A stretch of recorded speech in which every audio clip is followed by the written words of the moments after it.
της Εκκλησίας μας.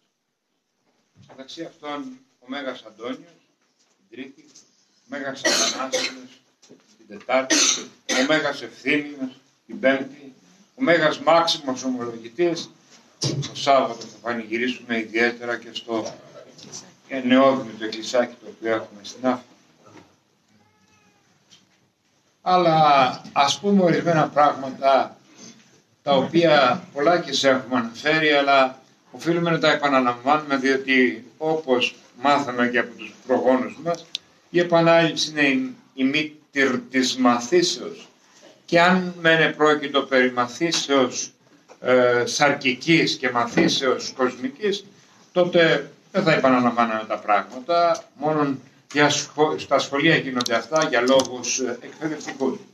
Αλλά εδώ πρόκειται για μάθηση πνευματική και επειδή είναι και κάπως δύσκολα τα νοήματα, οφείλουμε να τα επαναλαμβάνουμε συνεχώς και να τα έχουμε προοφθαλμών μας, διότι ο διάβολος χρησιμοποιεί την λύθη, δηλαδή τη λησμοσύνη, τη λησμονιά, και τα παίρνει από το μυαλό μας, τα παίρνει από την ψυχή μας και επανερχόμαστε στις παλαιές μας σκέψεις και σε αυτά τα οποία στρεβλώς ακούσαμε και διδαχθήκαμε. Λέει λοιπόν, μια και γιορτάσαμε και το Μέγα Μυστήριο των Χριστουγέννων της του Χριστού Γεννήσεως, ο Άγιος Μέγας Μάξιμος Ομολογητής, ότι ο κατ' ουσίαν Θεού λόγος γενόμενος άνθρωπος, τούτο γάρ ειν προεπινοούμενον μυστήριον, τούτο δε γέγονεν ουδενός ένεκα. Αυτό έγινε όμως και είναι τα πάντα.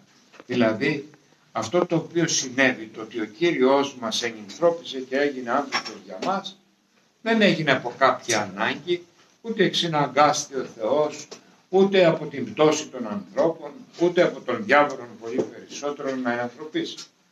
Και πώς θα γίνουν αυτά τα μυστήρια, γιατί μας φαίνεται εμάς παράδοξος ο λόγος που λέγει ο Απόστολος Παύλος. Εάν ξεκινήσουμε με βάση αυτά τα οποία ακούγαμε και δίδασκε ειδήσεις, τότε φτάνουμε σε λανθασμένα συμπεράσματα και σε πλάνες τις οποίες διαδίδουν ακόμα και οι καθημάς θεολόγοι. Αλλά εμείς ξεκινάμε από τους Αγίους Πατέρες, τα θητηρία, και τέλος είναι η διδασκαλία των Αγίων Πατέρων και μάλιστα η συμφωνία αυτών, δηλαδή το λεγόμενο consensus patrum, όπου οι Άγιοι Πατέρες συμφωνούν, εκεί είναι και η αλήθεια και είναι και η Ορθοδοξία και είναι η ζωή της Εκκλησίας μας. Λέγει λοιπόν ο Άγιος Μέγας Μάξιμος ότι το μυστήριο της ανθρωπής του Κυρίου μας δεν έγινε για κανέναν λόγο ο οποίος ήταν λόγος εξυναγκασμένος και λόγος αιτία η οποία ανάγκασε τον Θεόν τροποντινά να ενανθρωπίσει, διότι ο Θεός, όπως θα μας πει ο άλλος Μέγας Αντώνιος, που είναι η διδασκαλία του Αγίου Μεγάλου Αθανασίου, βάζει τα λόγια αυτά στο στόμα του Αγίου Μεγάλου Αντωνίου, ο Μέγας Αθανάσιος. Ο Θεός είναι πέρα από τα ανθρώπινα πάθη, πέρα από την λύπη, πέρα από τη χαρά, πέρα από τις ανάγκες και πέρα από τον εξαναγκασμό. Ούτε εξαναγκάζεται, ούτε λυπάται, ούτε χαίρεται ο Θεός, αλλά εμείς χρησιμοποιούμε πολλές φορές τέτοια σχήματα και τέτοιες εκφράσεις ανθρωποπαθείς, μήπως καταλάβουμε λίγο πώς έχουν τα πράγματα στον ουρανό. Λέει λοιπόν ο Μέγας Μάξιμος, μέσα στον παράδεισο αδελφοί, εκεί ο άνθρωπος όπου ζούσε και κατατρυφούσε της θέας του φωτός και της θέας του προσώπου του Χριστού μας, χρειαζόταν άραγε σωτηρία, χρειαζόταν να γίνει καλύτερος, χρειαζόταν να πετύχει κάτι το ανώτερο το οποίο δεν του το είχε δώσει ο Θεός. Βεβαίως, απαντά ο Μέγας Μάξιμος, δεν ήταν τέλειος ο άνθρωπος μέσα στον παράδεισο. Έπρεπε, λέγει ο Άγιος Μάξιμος, αυτόν να γίνει όμοιος, χρειαζόταν να γίνει όμοιος, να γίνει ίδιος με τον Θεό, δηλαδή να θεοποιηθεί, να φτάσει σε εκείνο το σημείο το οποίο αποκαλεί ο Μέγας Μάξιμος κατά Χριστόν υποστήνε ή κατά Χριστόν είναι. Αλλά πώς θα γινόταν κατά Χριστόν όμοιος ίδιος με τον Χριστόν, αφού ο Χριστός μας ακόμα δεν είχε ανθρωπίσει. Και Γιατί λέγει ποιήσομεν άνθρωπον κατ' εικόνα ημών και καθομοίωση, λέγει ο Θεός, η Αγία Τριάς. Χρησιμοποιεί πρώτο πρόσωπο πληθυντικού. Κατ' εικόνα ποιου, λέγει ο Μέγας Βασίλειος, πλάστηκε ο άνθρωπος, σύμφωνα με την εικόνα ποιου? Σύμφωνα με την εικόνα της Αγίας Τριάδος. Η Αγία Τριάδα είναι ασύλληπτος και βεβαίως υπάρχει η τριαδική δημιουργία στο πρόσωπο του πρωτοπλάστου Αδάμ. Στα τρία αυτά τα οποία συμπυκνώνουν οι πατέρες και κυρίως τα ανακεφαλαίωσε και τα αποκριστάλλωσε ο Άγιος Ιωάννης ο Δαμασκηνός, που το κατ' εικόνα αναφέρεται στο τριμερές της ψυχής, δηλαδή ο νους της ψυχής, ο λόγος και το πνεύμα είναι η εικόνα της Αγίας Τριάδος, διότι εις τύπον του Θεού Πατρός είναι ο νους της ψυχής, εις τύπον του Υιού είναι ο λόγος, ο εκφερόμενος λόγος που εκφέρεται από την ψυχή, και γι' αυτό έχει τέτοια δύναμη τεράστια ο λόγος των ανθρώπων των κατ' εικόνα Θεού πεποιημένων, και γι' αυτό πληγώνει ο λόγος και γι' αυτό ο λόγος ανιστά, ο δικός μας ο λόγος, και πολλές φορές αναπαύονται πολύ με έναν λόγο που λέγαμε, που έχουμε πει, και γι' αυτό λέγει και ο λαός μας την παροιμία αυτή, ο λόγος σου με χόρτασε και το ψωμί σου φάτο, δηλαδή ο λόγος είναι αυτός ο οποίος ανορθώνει ανθρώπους, τους σηκώνει ακόμα και από τις ασθένειες, και ο άνθρωπος αισθάνεται αναγεννημένος μόνο που ακούει έναν κανόν λόγο, πόσο μάλλον να ακούει τον λόγο του Θεού, τον λόγο του Ευαγγελίου. Διότι τι έχει ο λόγος μέσα, η εκφορά του λόγου? Έχει την δύναμη, έχει την ενέργεια, έχει εκείνη την ζωπιόν δύναμη την οποία φέρνει το Άγιο Πνεύμα. Είναι δηλαδή ο λόγος πνευματοφόρος, ο λόγος ο οποίος εκφέρεται από την ψυχή και από τον έσω άνθρωπο των πνευματικών. Άρα το κατ' εικόνα αναφέρεται στο τριμερές της ψυχής του κάθε ανθρώπου. Αλλά μέσα εις τον παράδεισο χρειαζόταν βεβαίως ο άνθρωπος, αδελφοί, σωτηρία. Δεν είχε φτάσει σε αυτό για το οποίο δημιουργήθηκε, για το οποίο κλήθηκε να ζήσει. Δηλαδή να ομοιάσει με τον Χριστόν, ο οποίος θα σαρκωνόταν εν χρόνο. Η εικόνα η αληθινή, θα μας πει ο Μέγας Βασίλειος στον καταπληκτικών λόγων, των δεύτερων λόγων που έγραψε κατά του ευνομίου εκείνη την εποχή, η εικόνα κατά την οποία πλάστηκε ο άνθρωπος είναι ο Χριστός. Δηλαδή προηγείται η εικόνα της δημιουργίας, διότι αυτά τα σχήματα του χθες, του σήμερον και αύριον είναι σχήματα ανθρώπινα, και εμείς μάθαμε να σκεφτόμαστε έτσι, να σκεφτόμαστε εν χρόνο, γιατί έχουμε αρχή και έχουμε ένα τέλος, το οποίο βέβαια συνεχίζεται, γιατί θέλει ο Θεός η ψυχή μας να είναι αθάνατη. Ο Θεός είναι πέρα από τον χρόνο, πέρα από το παρελθόν, από το παρόν και από το μέλλον. Τα πάντα είναι τώρα, είναι σημερινά, είναι ενεστώτα.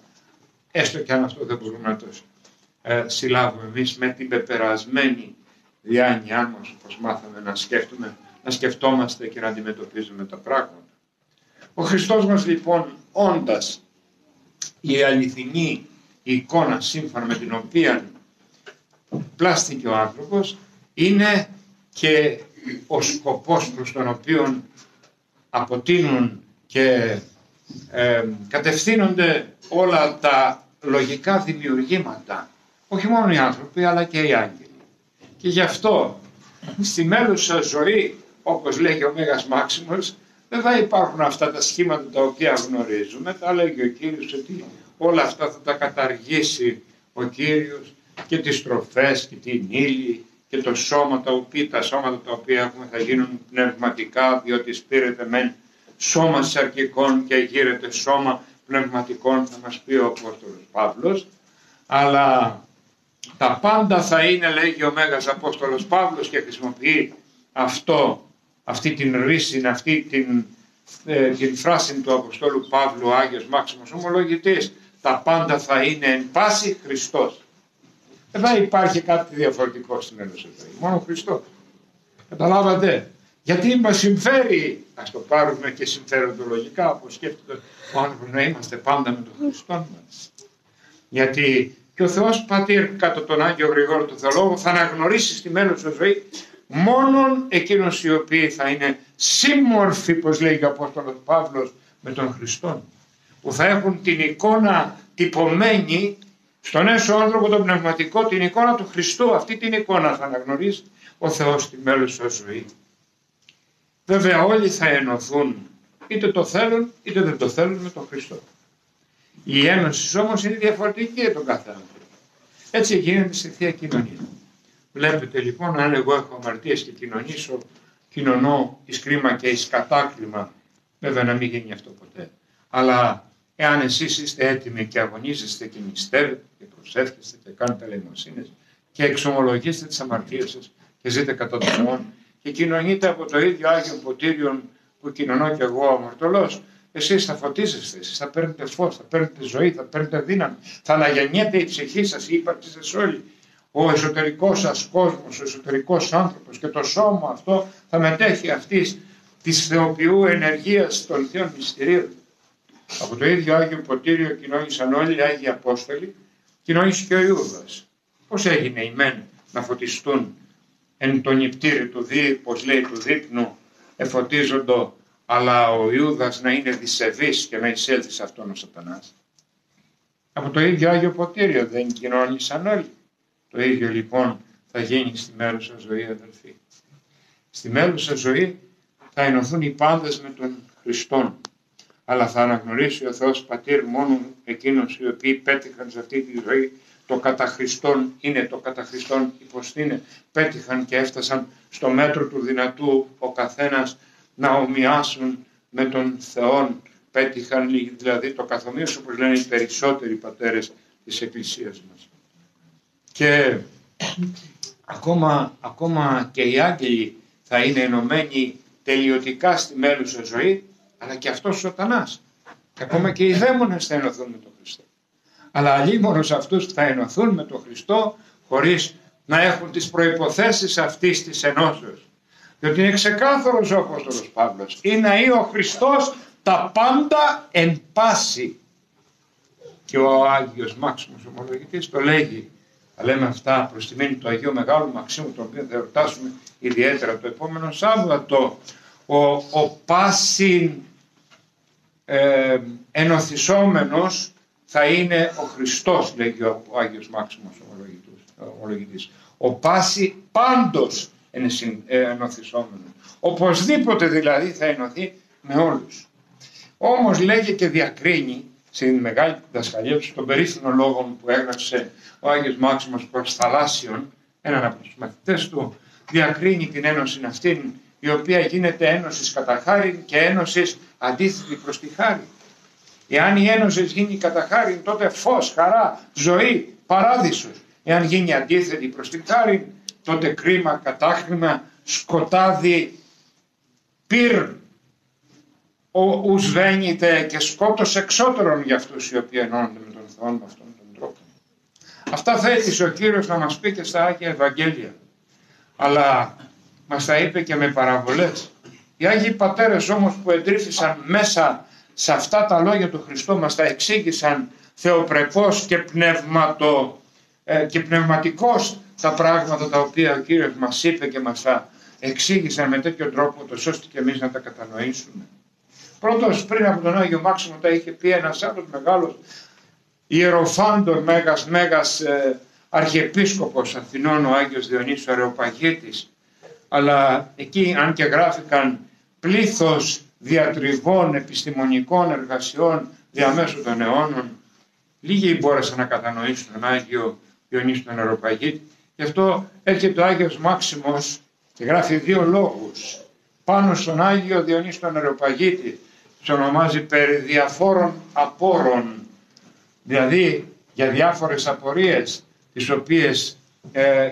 οι οποίες μας δημιουργούνται όταν διαβάζουμε τον Άγιο Διονύσιο τον Αρεοπαγίτη, ο οποίος φαίνεται δύσκολος στους απλούς νόες και στους απλούς ανθρώπους. Και εκεί εξηγεί τα μυστήρια αυτά τα οποία είπε θεοπρεπώς και μεγαλοπρεπώς ο Άγιος Διονύσιος Αρεοπαγίτης. Τα ίδια είπαν και Άγιοι Πατέρες, αλλά τόσο πολύ όσο εμβάθυνε στην θεολογική, φιλοσοφική, κατά Θεόν φιλοσοφία και πράξη, όσο εμβάθυνε ο Άγιος Μάξιμος, δεν βρέθηκε άλλος αδελφοί να εμβαθύνει και να τα πει. Γι' αυτό δεν είναι τυχαίο ότι είναι η καρδιά, όπως σας έχω πει πολλές φορές, και πολύ τον αγαπώ και εσείς τον αγαπήσετε μαζί με μένα. Γι' αυτό φτιάξαμε την εκκλησία του Αγίου Μαξίμου που θα εορτάσουμε το επόμενο Σάββατο. Τόσο πολύ, όπως τόσο ωραία και τόσο πλατιά και τόσο θεοπρεπός και τόσο πνευματικός όσο τα εξήγησε για να τα κατανοούμε και εμείς ο Άγιος Μάξιμος, κανένας άλλος πατέρας δεν τα είπε. Τα επανέλαβαν στη συνέχεια και μερικοί άλλοι και τα συμπίκνωσε όλα και τα έκανε μια συμπερίληψη ο δεύτερος Χρυσόστομος, ο οποίος ονομάζεται δεύτερος Χρυσόστομος, ο μεγαλύτερος θεολόγος των 600 τελευταίων ετών, ο Άγιος Νικόδημος ο Αγιορείτης, τον οποίο και εμείς έχουμε Άγιον και προστάτη της οικογένειάς μας στην διοικία μας. Και έγραψε απολογία μεγάλη ο Άγιος Νικόδημος, γιατί τον κατηγορούσαν. Τι είναι αυτά που λες, διδάσκαλε, ήταν διδάσκαλος τον ονόμαζαν. Τι είναι αυτά που λες, αυτά δεν τα ακούσαμε από άλλους, γιατί βέβαια είχε μεσολαβήσει η τουρκοκρατία, είχε μεσολαβήσει το σκοτάδι, είχε μεσολαβήσει η άγνοια και η αγραμματοσύνη. Και δεν μπορούσαν να καταλάβουν αυτά τα οποία εκείνος μέρα νύχτα εντρυφούσε και τα διάβαζε και τα εξήγησε και τα έγραψε στην περίφημη απολογία του, αναφέροντας αυτά που είπε ο Μέγας Μάξιμος και θεμελιώνοντας τα και σε άλλους μεγάλους πατέρες της Εκκλησίας μας, όπως ο Άγιος Ανδρέας Κρήτης, αυτός Ιερουσαλήμων Κρήτης έμεινε, του οποίου έχουμε και Άγια Λείψανα και προσκυνούμε, όπως ο Άγιος Ιωσήφ ο Βριένιος, όπως μεγάλοι Άγιοι πατέρες, όπως ο μεγαλύτερος ίσως πατέρας της Δύσεως, ο Άγιος Ειρηναίος Επίσκοπος Λιών. Αυτά σας τα λέω αδελφοί για να έχουμε μια άλλη προοπτική. Δεν απευθύνουμε δηλαδή σε εσάς και θέλοντας να κάνουμε επίδειξη λόγων, όπως λέει και ο Απόστολος Παύλος. Δεν ερχόμαστε προς εμάς εν υπεροχή λόγου, αλλά λέμε αυτές τις αλήθειες και κατανοούμε αυτά τα διδάγματα για να έχουμε μια πλατιά όσο το δυνατόν, όσο είναι η γνώση η θεολογική, και να μην εγκλωβιζόμαστε σε πράγματα μικρά, σε μικροπρεπή, χαμερπή, καθημερινά, αλλά να έχουμε άλλες προοπτικές, αθάνατης αιώνιας ζωής, ότι δεν είμαστε βέβαια για εδώ, αλλά και γιατί ο Κύριος τα έκανε εκείνα τα οποία έκανε και τα οποία επίησε, και όταν ήλθε το πλήρωμα των καιρών ο ίδιος ενηθρώπησε, γιατί αυτό ήταν το προεπινοούμενο θέλημα του Θεού. Γιατί τόσο αγάπησε ο Θεός τον άνθρωπον, όσο τον Υιόν αυτού, το μονογενή δούνε να πάσω πιστεύων εις αυτόν, μη απόλυτη αλλά έχει ζωή αιώνιον.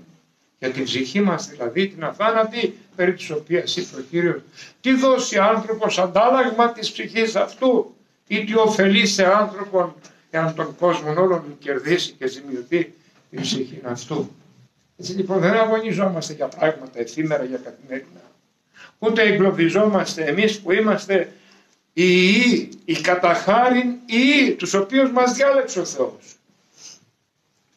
Ους λέει εκάλεσα σε αυτούς και εδόξα σας. Ους εδόξα σε ους εκάλεσα σε αυτούς και εδικαίωσα. Και η δικαίωση αυτή σημαίνει δοξασμόν, σημαίνει δόξα.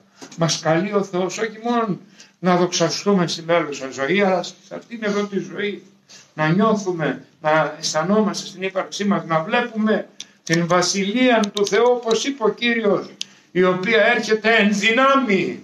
Και μερικοί από εμάς, μερικοί από εσάς περισσότερο, διότι εμείς έχουμε αμαρτίες ιερείς, εσείς έχετε αγνοήματα, εμείς έχουμε όμως αμαρτήματα, νιώθετε και βλέπετε και συγκλονίζεστε από την χάρη του Θεού, την οποία νιώθουμε και παίρνουμε την χάρη του Θεού μέσα στην Αγία μας Εκκλησία, και να γεννιόσαστε και παίρνετε δύναμη να συνεχίσετε μέσα στην εβδομάδα, μέσα στον κόσμο αυτό που δεν διαφέρει από κόλαση, και γινόμαστε πραγματικά το φως του κόσμου και εμείς εσμέν το άλας του κόσμου, όπως ο Κύριος, και αν το άλας μορανθεί όπως μοράνθηκε μέσα στον κόσμο, εν τίνια αλυστείτε. Έτσι λοιπόν αδελφοί, έχοντας όλα αυτά να ξέρουμε ότι η πίστη μας είναι θεμελιωμένη, είναι διαφορετική από αυτή που μάθαμε όλα τα χρόνια τα προηγούμενα από πολλούς διδασκάλους, οι οποίοι δυστυχώς εντρυφούσαν μέσα στο σκοτάδι της Δύσεως και μας το μετέφεραν και σε εμάς. Οφείλουμε καθημερινά, μέρα και νύχτα να αγωνιούμε, να έχουμε αγωνία, να είναι ο λόγος μας, να είναι η ζωή μας, να είναι καρπός αγωνίας για τη σωτηρία μας, για τη μέλουσα ζωή, για την αιώνια ζωή, για την ένωσή μας με τον Χριστόν. Και έτσι πορευόμενοι έχουμε κρυφή ελπίδα και χαρά μες στην καρδιά μας, ότι αφού ενωνόμαστε και εδώ, σε αυτήν την ζωή με τον Χριστό μας, θα είμαστε και ενωμένοι αιωνίως με τον Χριστό μας, ο οποίος είναι τα πάντα εν πάση και θα είναι τα πάντα εν πάση Χριστός.